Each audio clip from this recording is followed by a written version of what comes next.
हूं सुधीर चौधरी और आपका स्वागत है हमारे नए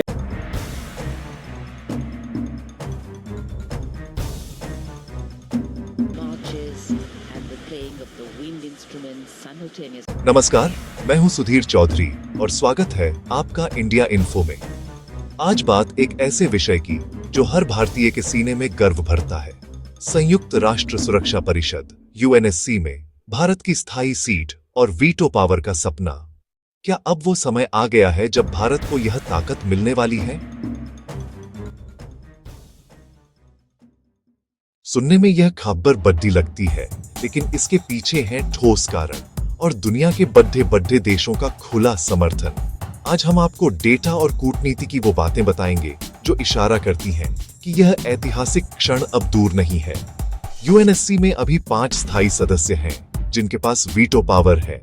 ये ताकत किसी भी फैसले को अकेले रोक सकती है। ये व्यवस्था दूसरे विश्व युद्ध के बाद बनी थी, लेकिन दुनिया बदल गई है। पहला और सबसे बड़ा कारण भारत की अर्थव्यवस्था, इकोनॉमी। हम अब दुनिया की चौथी सबसे बड़ी अर्थव्यवस्था बन चुके हैं और 2028 तक तीसरे स्थान पर होंगे। इतनी बड़ी आर्थिक शक्ति को वैश्विक सुरक्षा के फैसलों से दूर नहीं रखा जा सकता। दूसरा कारण, दुनिया की सबसे बड़ी आबादी। भारत अब दुनिया में सबसे ज्यादा आबादी वाला देश है। 140 करोड़ से ज्यादा लोगों का प्रतिनिधित्व करने वाले देश को वैश्विक शांति और सुरक्षा के मामलों में मूकदर्शक बनाकर नहीं रखा जा सकता। यह सीधे सीधे लोकतंत्र की बात है। तीसरा कारण, विश्व शांति में सबसे बड़ा योगदान। भारत दशकों से संयुक्त राष्ट्र शांति सेना यूएन पीस कीपिंग फोर्स में सबसे ज्यादा सैनिक भेजता आया है। हम सिर्फ बातें नहीं करते, हम शांति के लिए जमीन पर काम करते हैं।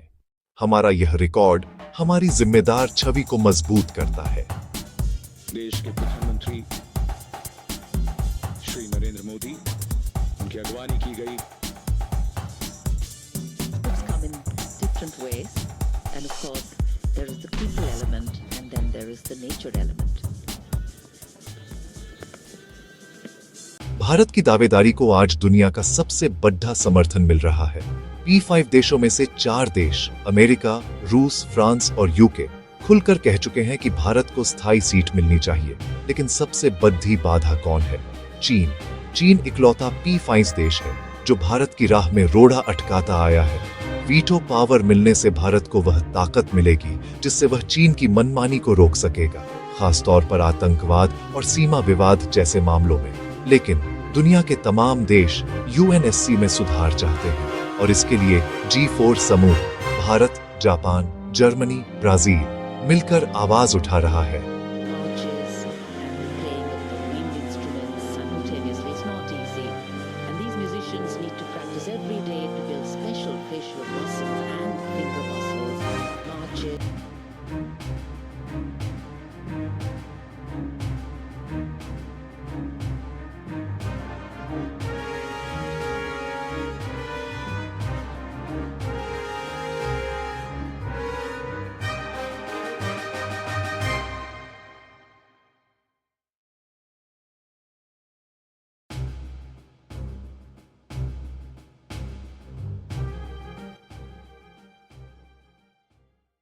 तो सवाल यह है कि यह ताकत भारत को कब मिलेगी?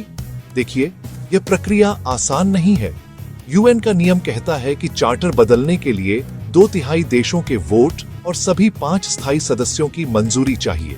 चीन की असहमति यहीं पर सबसे बड़ी दीवार है, लेकिन अब हालात बदल रहे हैं। रूस यूक्रेन युद्ध और मध्य पूर्व के संकटों में P5 ने जिस तरह से वीटो का इस्तेमाल किया है, जिससे दुनिया ने देख लिया है कि यह सिस्टम पुराना और बेकार हो चुका है। इसीलिए वीटो पर लगाम लगाने और भारत जैसे जिम्मेदार देश को शामिल करने की मांग अब महज एक मांग नहीं, बल्कि एक वैश्विक जरूरत बन गई है। कूटनीतिक प्रयास जोरों पर है। भारत लगातार इस मुद्दे को हर अंतर्राष्ट्रीय मंच पर उठा रहा है और अब यह तय माना जा रहा है कि यूएनएससी का विस्तार जरूर होगा और भारत उसका अभिन्न अंग होगा। भारत की स्थायी सीट और वीटो पावर का मतलब है वैश्विक फैसलों में भारत की आवाज और हर भारतीय का बढ़ता सम्मान। यह महज एक कुर्सी नहीं, यह दुनिया को एक नया और लोकतांत्रिक संतुलन देने की ताकत होगी। इस खबर पर हर अपडेट के लिए बने रहें। इंडिया इन्फो के साथ मैं सुधीर चौधरी यहीं लेता हूं विदा। धन्यवाद और जय हिंद।